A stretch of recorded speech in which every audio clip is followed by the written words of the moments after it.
कई लोगों की एक पसंदीदा स्ट्रैटेजी उन कंपनीज में इन्वेस्ट करने की होती है जिनका एक इवॉल्विंग बिजनेस मॉडल है और जिनसे एक लंबे समय तक ग्रो करने की उम्मीद होती है। दूसरे शब्दों में, ज्यादातर इन्वेस्टर मिड कैप कंपनीज में इन्वेस्ट करने के फेवर में होते हैं।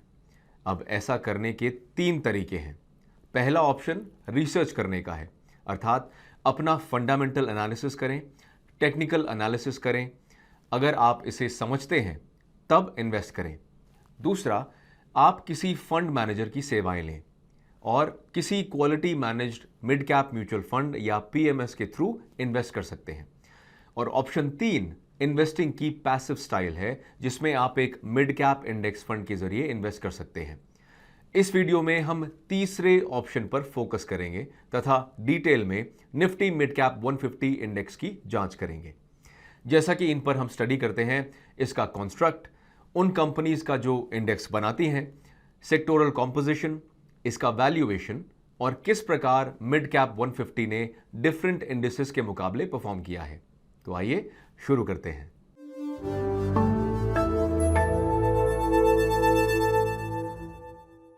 निफ्टी मिड कैप 150 इंडेक्स, जैसा कि नाम से ही संकेत मिलता है, में 150 कंपनीज शामिल रहती हैं। इन कंपनीज की रैंकिंग निफ्टी 500 इंडेक्स पर 101 तथा 250 के बीच होती है और ये रैंकिंग कंपनी के फुल मार्केट कैपिटलाइजेशन पर आधारित होती है।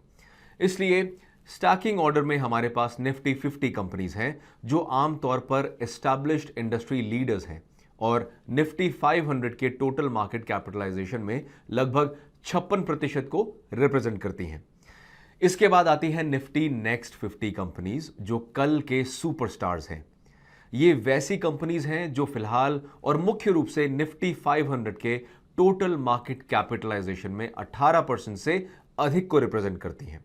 अब ये तीनों कैपिटलाइजेशंस यानी लार्ज, मिड और स्मॉल में न केवल साइज आधारित अंतर है, बल्कि प्रत्येक टाइप में कुछ यूनिक कैरेक्टरिस्टिक्स हैं। उदाहरण के लिए, लार्ज कैप में average daily traded value mid caps का दुगना है और मिड कैप का average daily traded volume small cap से दुगना है। इसके अलावा मिड कैप कंपनीज में शेयर होल्डिंग का लगभग 60% उनके प्रमोटर्स के पास है और केवल 2/5 हिस्सा फ्री फ्लोट के रूप में अवेलेबल है। हमने सभी मौजूदा मिड कैप 150 कंपनीज के परफॉर्मेंस की जांच की और पाया कि पिछले 5 साल में एवरेज कॉन्स्टिट्यूएंट का रेवेन्यू इन 5 वर्षों के दौरान 8.7% से बढ़ रहा है, जबकि इसका EBITDA, EPS और स्टॉक प्राइस 12 से 13% बढ़ा।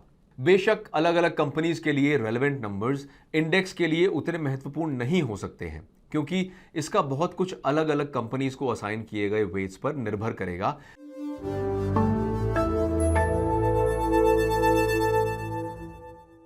याद रखें, जब निफ्टी मिड कैप 150 की बात आती है तो जिन कंपनीज को इसका हिस्सा बनने के लिए चुना जाता है वो उनके फुल मार्केट कैपिटलाइजेशन पर डिपेंड करता है।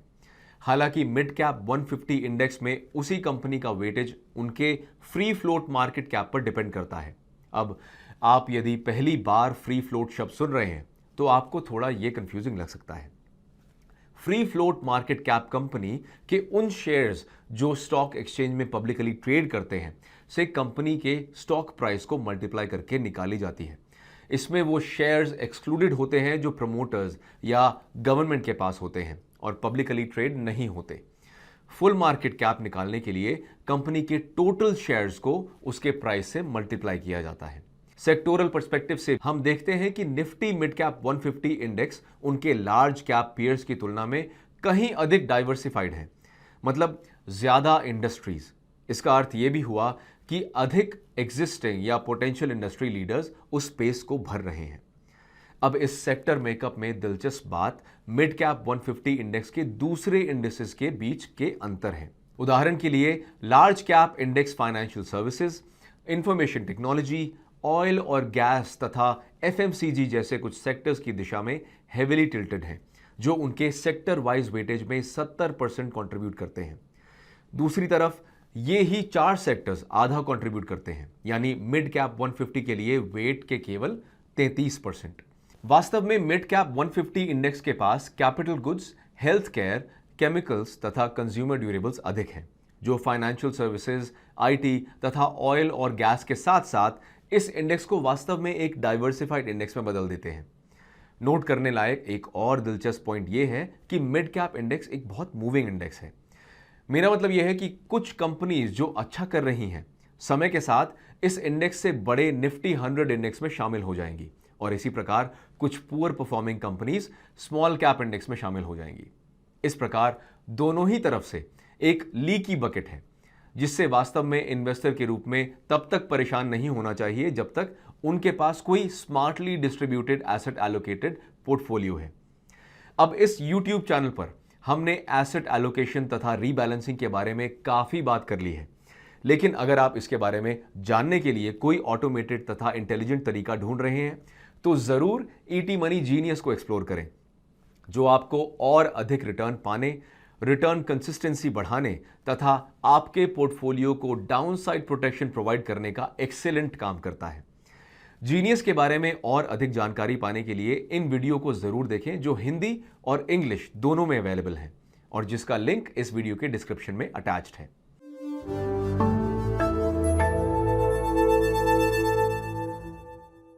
किसी भी इक्विटी बेस्ड इन्वेस्टमेंट की तरह मिड कैप 150 इंडेक्स को अप्स और डाउन्स का सामना करना पड़ा है, लेकिन फिर भी इस इंडेक्स ने लॉन्ग टर्म में शानदार रिटर्न दिया है। नंबर्स में निफ्टी मिड कैप 150 इंडेक्स ने पिछले 15 वर्षों में एवरेज 15.2% से अधिक का रिटर्न दिया है, जिसे एक पर्सपेक्टिव से देखें तो इसका अर्थ यह होता है कि अगर किसी ने 1 अप्रैल 2007 को इस इंडेक्स में ₹1 डाला तो अब वो ₹8 से अधिक हो गया होता। दिलचस्प बात यह है कि इंडेक्स ने 5 साल ट्रेलिंग रिटर्न्स कंसिस्टेंटली 15% के मार्क के आसपास दिया है। यहां तक कि 5 साल रोलिंग रिटर्न के आधार पर, जो कि म्यूचुअल फंड परफॉर्मेंस की जांच करने का बेहतर तरीका है, निफ्टी मिड कैप 150 के मीडियन रिटर्न 14.9% के लगभग है। इसका इफेक्टिवली मतलब यह है कि मिड कैप 150 इंडेक्स ने 5 साल में 15% या इससे अधिक रिटर्न डिलीवर किया है। अब आपके या मेरे जैसा इन्वेस्टर लंप सम मोड पर बहुत अधिक इन्वेस्ट नहीं करता।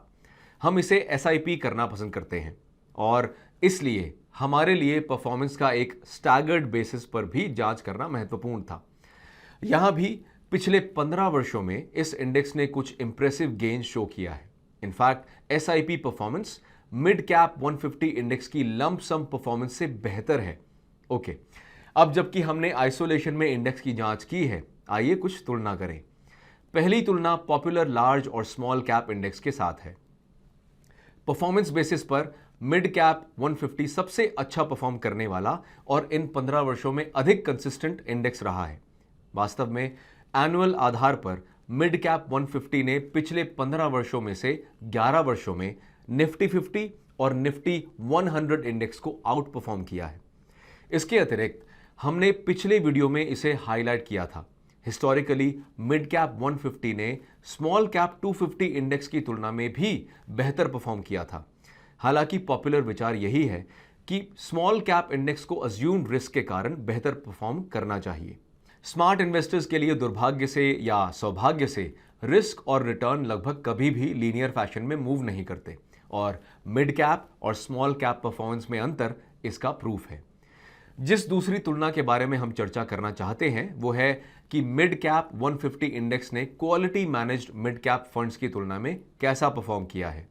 अब हम पहले ही साबित कर चुके हैं कि निफ्टी मिड कैप 150 टीआरआई ने इन पिछले 15 वर्षों में 15% से थोड़ा अधिक रिटर्न जनरेट किया है।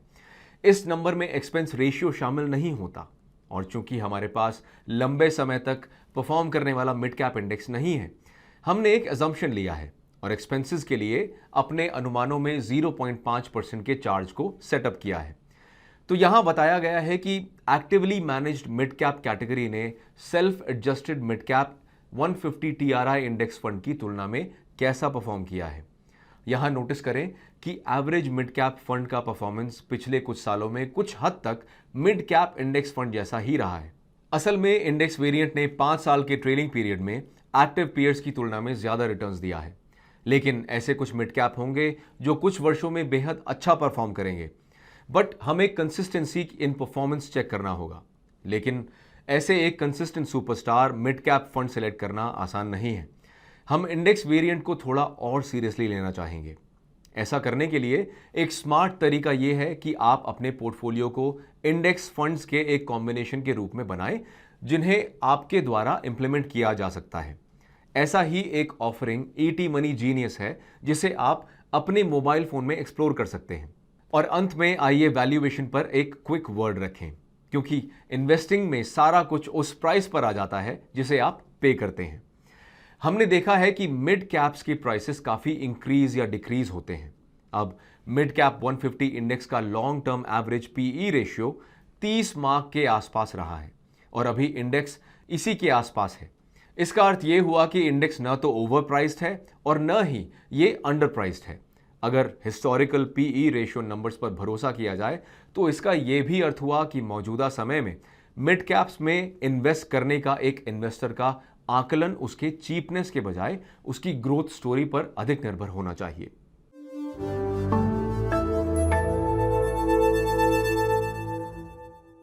तो आइए जल्दी से संक्षेप में बताएं कि किसी को Nifty mid cap 150 index fund जैसे किसी पैसिव इन्वेस्टिंग व्हीकल का यूज करते हुए मिड कैप्स में इन्वेस्ट क्यों करना चाहिए। पहली बात, आप अपने कैपिटल को 150 कंपनीज को एलोकेट करते हैं जो moderate to high growth exhibit करती हैं और उनमें इंडस्ट्री लीडर के रूप में उभरने की क्षमता होती है। दूसरी बात, आपको कंपनीज तथा सेक्टर के लिहाज से बेहतर डाइवर्सिफिकेशन प्राप्त होता है जो पोर्टफोलियो स्टेबिलिटी को इंप्रूव करता है।